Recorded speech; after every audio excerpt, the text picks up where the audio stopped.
আসসালামু আলাইকুম প্রিয় দর্শক, অন্য মঞ্চের আলাপ চাইতায় আপনাদের সকলকে আমন্ত্রণ জানাচ্ছি। বিসমিল্লাহির রহমানির রহিম। প্রথমে আমি মহান রব্বুল আলমিনের কাছে কৃতজ্ঞতা জানাচ্ছি। উনি আমাকে এই দায়িত্ব দিয়েছেন। এটা একটা গুরু দায়িত্ব এবং আপনারা সবাই আমার জন্য দোয়া করবেন যেন এই গুরু দায়িত্ব সুন্দরভাবে আমি পালন করতে পারি। বঙ্গবন্ধুর প্রতি কৃতজ্ঞতা। উনি আমাদের একটা স্বাধীন সার্বভৌম দেশ দিয়েছেন এবং যে দেশে আজকে আমি, সেই স্বাধীন দেশের আমি আজকে সেনাপ্রধান। সমস্ত শহীদদের প্রতি আমার কৃতজ্ঞতা, সমস্ত মুক্তিযোদ্ধাদের প্রতি আমার কৃতজ্ঞতা। তারা তাদের সোনালী দিনগুলো আমাদের জন্য উৎসর্গ করেছেন এবং আজকে আমরা এই স্বাধীন সার্বভৌম দেশ পেয়েছি। আমার সমস্ত অফিসার, যারা কমান্ডিং অফিসার, যারা আমাকে বিভিন্নভাবে বড় করেছেন, আমাকে শিক্ষিত করেছেন, আমাকে আজকে আমি যেই পর্যায়ে এসেছি সেটার জন্য বিভিন্নভাবে শিক্ষা দিয়েছেন, তাদের কাছে আমি কৃতজ্ঞতা জানাচ্ছি।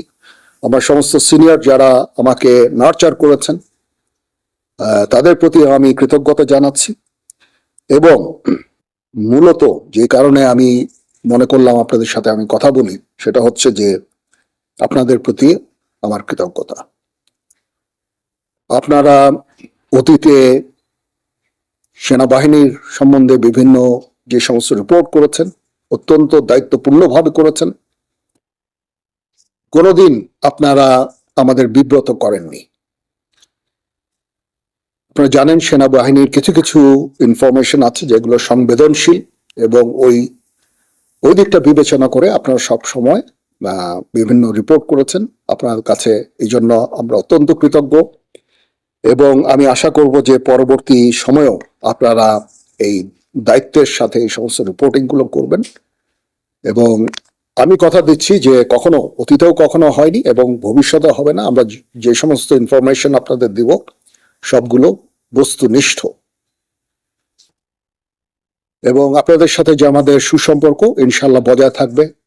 কখনো কোনো জিনিস নিয়ে যদি কোনো সন্দেহ দেখা দেয় বা কোনো ইনফরমেশন আপনাদের প্রয়োজন হয়, আমাদের আইএসপিআর আছে, আমরা আইএসপিআর এর মাধ্যমে ইনফরমেশন গুলো দেই। আপনারা যদি আলাদা আলাদাভাবে ইনফরমেশন নেন তাহলে একটা সমস্যা থেকে যায় যে এক একভাবে হয়তো ইনফরমেশন আপনারা পান। এটা ব্যক্তি বিশেষের পার্সপেক্টিভের একটা ভিন্নতা থাকতে পারে, তখন এটা আপনাদের কনফিউজ করবে। এই জন্য আমরা সবসময় আমাদের আইএসপিআর আছে, আইএসপিআর এর মাধ্যমে আমরা ইনফরমেশন গুলো দেই, সো দ্যাট ইনফরমেশন গুলো যেন সঠিক হয় এবং বিভিন্ন ধরনের ডিফারেন্ট ইনফরমেশন যেন আপনাদের কাছে না যায়।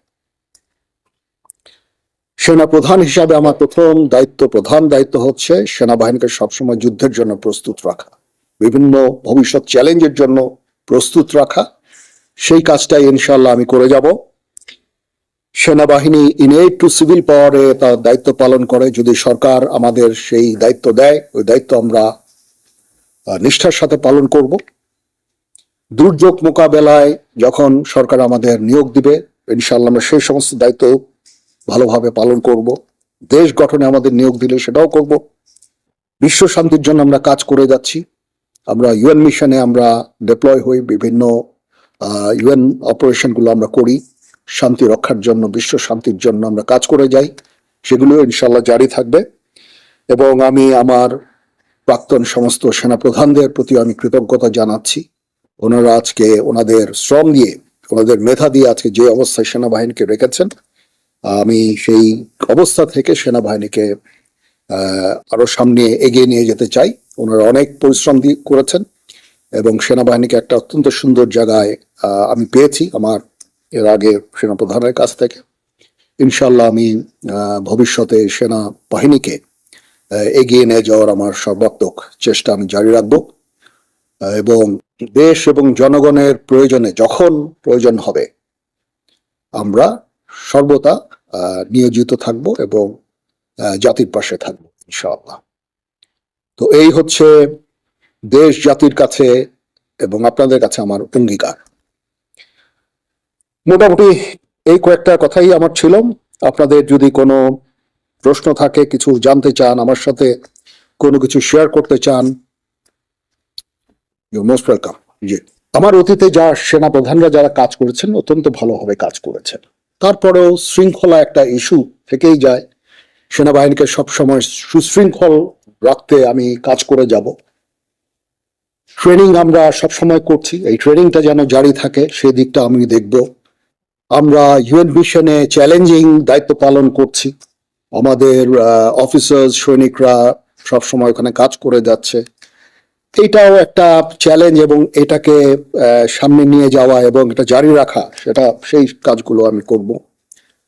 এবং এগুলো মোটামুটি আমি চ্যালেঞ্জ হিসাবে আমি এভাবে দেখছি না, বাট এই কাজগুলো ইনশাল্লাহ করব। দেশ জাতি গঠনে যখনই কোনো কাজে আমাদের নিয়োগ দেওয়া হবে সেই কাজগুলো আমরা করব। এটার প্রধান কারণ হচ্ছে আপনাদের কাছে কৃতজ্ঞতা জানানো। অতীতে অনেক সেনাপ্রধান এভাবে কথা বলেননি, গত 2 সেনাপ্রধান হয়তো কথা বলেছেন, বাট আমি মনে করলাম যে আপনারা আমাদের এতভাবে সাহায্য করেছেন, আপনারা এই সংবেদনশীল সংবাদ প্রচারে এত দায়িত্বর পরিচয় দিয়েছেন। আমি যদি আপনাদের সাথে কথা না বলি সেটা মোটেই সমীচীন হবে না। আপনাদের প্রতি কৃতজ্ঞতা জানানোর জন্য বেসিক্যালি, এবং পরবর্তীতেও যেন আপনারা আমাদেরকে এইভাবে সাহায্য সহযোগিতা করেন সেই জন্য আমি মনে করেছি যে এটা আমার জন্য অত্যন্ত জরুরি যে আমি আপনাদের সাথে কথা বলি। প্রথমত হচ্ছে যে আমরা এঙ্গেজড সমস্ত দেশগুলোর সাথে। মায়ানমারের সাথে আমরা এঙ্গেজড। আমাদের ওখানে ডিএ আছে, প্রতিনিয়ত ডিএদের সাথে তাদের সরকারের যোগাযোগ আছে, এবং আমাদের মধ্যে একটা আন্ডারস্ট্যান্ডিং আছে। আমি এই মুহূর্তে মনে করি না যে তারা নিজেরাই নিজেদের দেশে অলরেডি একটা সিভিল ওয়ারের মতো নিয়োজিত আছে। সিভিল ওয়ারে তারা কোনো ধরনের অ্যাগ্রেসিভ কোনো কিছু করবে আমি বেসিক্যালি আমি মনে করি না। তারপরেও আমাদের সেনাবাহিনী সব সময় এই প্রস্তুত আছে। নেভি আছে, নেভি তার পেট্রোলিং বাড়িয়েছে, সেখানে তারা ফ্রিগেট পাঠিয়ে সবসময় পেট্রোলিং করছে। বর্ডার গার্ডও প্রস্তুত আছে, যারা সেন্ট বার্টনসে ডিপ্লয় থাকে সবসময়, আগেও ছিল। বাট ইন ডুইং সো আমরা কোনো ধরনের প্রভোকেশন আমরা করি না। মায়ানমারের সাথে আমাদের রোহিঙ্গা ইস্যু ছাড়া there is no other issue. আমরা চাই যে তারা এই রোহিঙ্গাদের ফেরত নিয়ে যাক, তাছাড়া তাদের প্রতি আমাদের অন্য কোনো ধরনের বিদ্বেষ বা কোনো ধরনের সমস্যা আমি দেখি না। So we are engaged with them. এবং ডিফেন্স ডিপ্লোমেসি একটা জিনিস বলে একটা কথা আছে, যখন 2 ফোর্সেস একে অপরের সাথে কমিউনিকেট করে সেই ফোর্সের পক্ষে হঠাৎ করে যুদ্ধ শুরু করা ভেরি ডিফিকাল্ট, এটা হয় না। ঠিক আছে, এই জন্য defence diplomacy is very important. আমরা তাদের সাথে এঙ্গেজড আছি, সবসময় কথা বলছি, এবং শান্তিপূর্ণ উপায়ে আমাদের এই রোহিঙ্গা ইস্যুটা আমরা সমাধানের চেষ্টা চালিয়ে যাচ্ছি। আমরা কখনো হতাশ নই। আমি মনে করি যে একদিন না একদিন ইনশাআল্লাহ এই সমস্যার সমাধান হবে। আমরা সবসময় তাদের সাথে এঙ্গেজ থাকবো। তো সবাইকে ধন্যবাদ। আপনারা যে এসেছেন আমাদের এখানে, আপনাদের অসংখ্য ধন্যবাদ। এই ইনফরমেশন, এই ইস্যুটা কভার করার জন্য কষ্ট করে এসেছেন, সারাদিন ছিলেন। আমি জানি না আপনাদের হয়তো লাঞ্চের ব্যবস্থা করা হয়েছে, একটু পরে আমরা একসাথে স্ন্যাক্স খাবো। বাট আপনাদের প্রতি আবার কৃতজ্ঞতা, এই যে আপনারা এসেছেন এখানে এসে আমার এই প্রোগ্রামটা কভার করছেন, আবার আপনাদের প্রতি কৃতজ্ঞতা। তো আমরা ইনশাআল্লাহ একসাথে কাজ করে যাব। আবার আমি আপনাদের কনফার্ম করছি যে আমরা আপনাদের বস্তুনিষ্ঠ সংবাদই দিব, কখনো will never bluff you, that's for sure. এবং সব সময় বস্তুনিষ্ঠ সংবাদ আপনারা আমাদের কাছ থেকে পাবেন। কিছু কিছু সংবাদ যেগুলো সংবেদনশীল, আমি অনুরোধ করব সেগুলোর দায়িত্বের সাথে আপনারা যদি প্রচার করেন, কারণ এখানে সেনাবাহিনীর সকল সদস্যদের মনোবলের একটা ব্যাপার আছে। তিনি সরাসরি বক্তব্য দিয়েছেন, সংবাদ সম্মেলনের কোনো আয়োজন করেছেন, এটা কিন্তু এখন পর্যন্ত জানা যায়নি। 2024-এর 5ই আগস্টের 17 মাস পর দিল্লিতে হঠাৎ করেই পরপর 2 সপ্তাহে আওয়ামী লীগের নেতৃবৃন্দের উপস্থিতিতে দুটো সংবাদ সম্মেলন অনুষ্ঠিত হচ্ছে।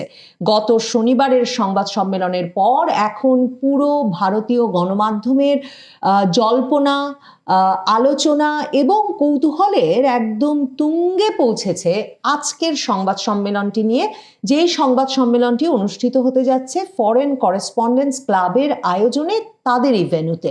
এর আগে গত শনিবার দিল্লি প্রেস ক্লাবে প্রথম আওয়ামী লীগ নেতৃবৃন্দ দিল্লিতে প্রকাশ্যে এসে দিল্লিতে আওয়ামী লীগের দুজন মন্ত্রী, সাবেক শিক্ষামন্ত্রী এবং সাবেক পররাষ্ট্রমন্ত্রী, তারা প্রকাশ্যে এসে একটা সংবাদ সম্মেলন করেন।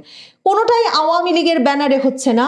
আজকে শেখ হাসিনা উপস্থিত হবেন এই কথা যে আমন্ত্রণ পত্রে লিখে আমন্ত্রণপত্র ছাপানো হয়েছে, বিতরণ করা হয়েছে ফরেন করেসপন্ডেন্স ক্লাব এর আয়োজনে, সেই সংবাদ সম্মেলন বা মতবিনিময় সভাটির আগে গত শনিবারের সংবাদ সম্মেলনটি অনুষ্ঠিত হয়েছিল। জাতিসংঘ রিপোর্টের কি ফাঁক আছে, গলদ আছে, সেগুলো সাংবাদিকদের সামনে তুলে ধরতে, এবং সেখানে একটা মানবাধিকার সংগঠনের ব্যানারে করা ওই সংবাদ সম্মেলনটি দিল্লি প্রেস ক্লাবে অনুষ্ঠিত হয় এবং সেখানে প্রথম আওয়ামী লীগের দুজন মন্ত্রী উপস্থিত হন। তার পরপরই এ খবর ছড়িয়ে পড়ে যে এর পরের সপ্তাহেই এমন একটি মতবিনিময় সভা আয়োজন করা হচ্ছে দিল্লিতে, যেখানে শেখ হাসিনা স্বয়ং উপস্থিত থাকবেন। সত্যিই কি শেখ হাসিনা উপস্থিত থাকবেন? মানে শেখ হাসিনা উপস্থিত থাকবেন এ কথাটা যখন ছড়িয়ে গেছে, এবং আমন্ত্রণ পত্রে ফরেন করেসপন্ডেন্স ক্লাব, যেটি কিনা দিল্লিতে অবস্থিত বিদেশি সাংবাদিকদের একটি ক্লাব, সেই ক্লাব লিখেছেন যে ওখানে এক্সক্লুসিভ ইন্টারাকশন হবে প্রধানমন্ত্রী শেখ হাসিনার সঙ্গে। লক্ষ্য করার মতো বিষয় তো অবশ্যই যে তারা সাবেক প্রধানমন্ত্রী যেমন লেখেন নাই, তারাই সেই আমন্ত্রণ পত্রে সুস্পষ্টভাবে উল্লেখ করেছেন যে শেখ হাসিনা বক্তব্য রাখবেন, শেখ হাসিনার সঙ্গে সেখানে একটা মত বিনিময়ের সুযোগ পাওয়া যাবে। এ কারণেই সেই আমন্ত্রণ পত্র থেকে এ খবর দ্রুততার সাথে ছড়িয়ে পড়ে যে শেখ হাসিনা প্রকাশ্যে আসতে যাচ্ছেন প্রথমবারের মতো 2024-এর 5ই আগস্টের পর, এবং সেটা ঘটতে যাচ্ছে দিল্লিতে।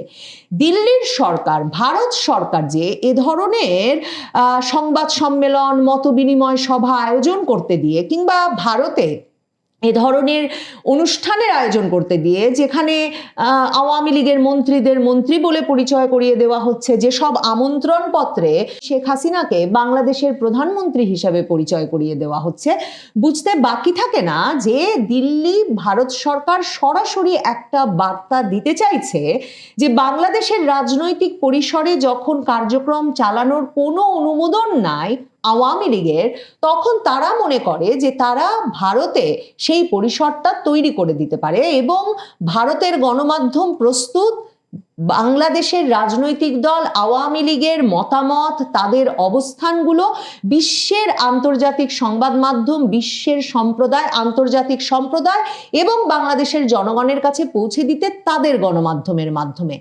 এবং বিবিসি বাংলা এই যে 23শে জানুয়ারি আজ শেখ হাসিনা একটা সংবাদ সম্মেলনে প্রকাশ্যে হাজির হবেন কিনা সে খবর যে ছড়িয়ে পড়েছে, ভারতের গণমাধ্যমের মধ্যে যে এটা নিয়ে ব্যাপক কৌতূহল সৃষ্টি হয়েছে, সে সম্পর্কে তাদের প্রতিবেদনটিতে লিখেছে যে কেন আওয়ামী লীগ ভারতীয় গণমাধ্যমকে গুরুত্বপূর্ণ মনে করছে, এবং সেখানে তারা বলেছে যে যেহেতু বাংলাদেশের সংবাদ মাধ্যমেও এই যে মানে আওয়ামী লীগের খবর প্রকাশ নিয়েও তো একটা বাধা নিষেধ আছে, এ অবস্থায় ভারতীয় গণমাধ্যমে যে কোনো খবর প্রকাশ হলে সেটা যথাযথ গুরুত্ব পাবে।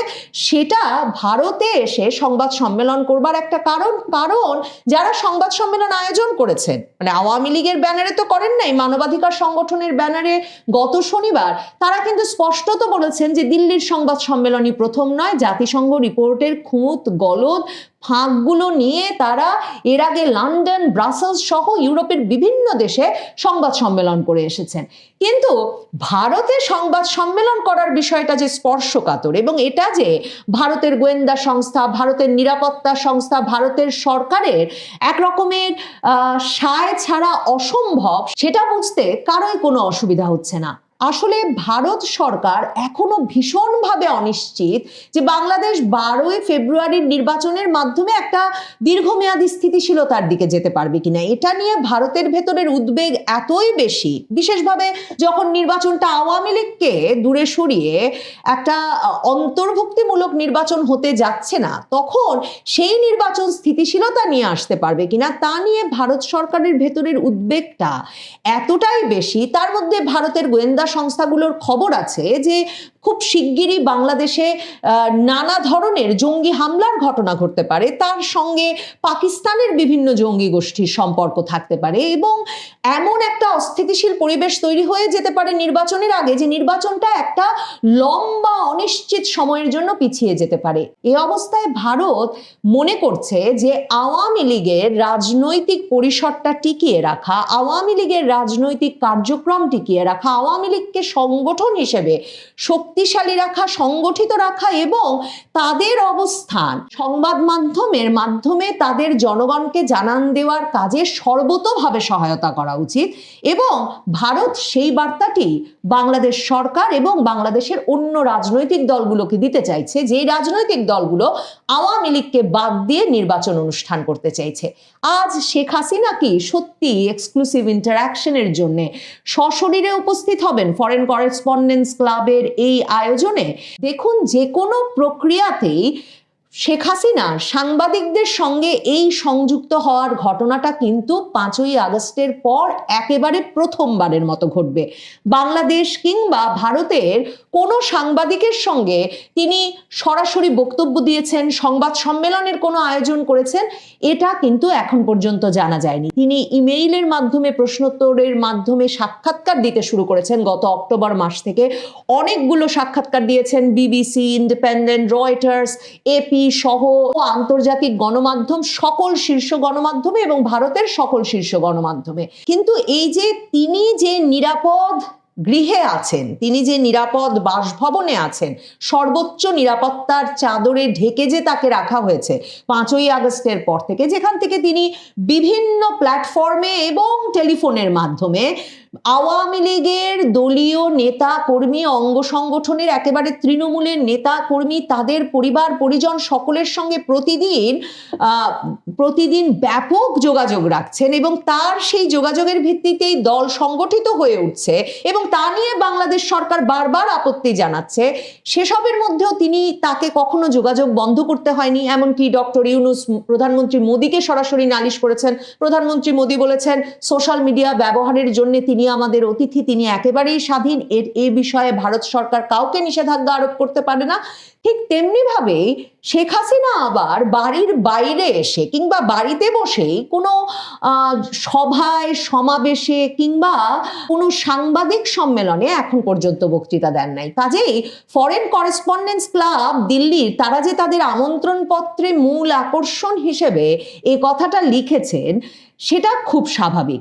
ভারতীয় প্রেস ক্লাবের সাবেক সভাপতি গৌতম লাহিড়ী, তিনি প্রথম এই খবরটা সংবাদ মাধ্যমে দিয়েছিলেন যে শুক্রবার 23শে জানুয়ারি আরেকটি সংবাদ সম্মেলন হবে এবং সেখানে শেখ হাসিনা উপস্থিত থাকবেন। তারপর থেকেই ব্যাপক আলোড়ন এবং জল্পনা শুরু হয় এই নিয়ে। গৌতম লাহিড়ী কি জানেন আজ 23শে জানুয়ারি দিল্লিতে শেখ হাসিনা উপস্থিত হচ্ছেন?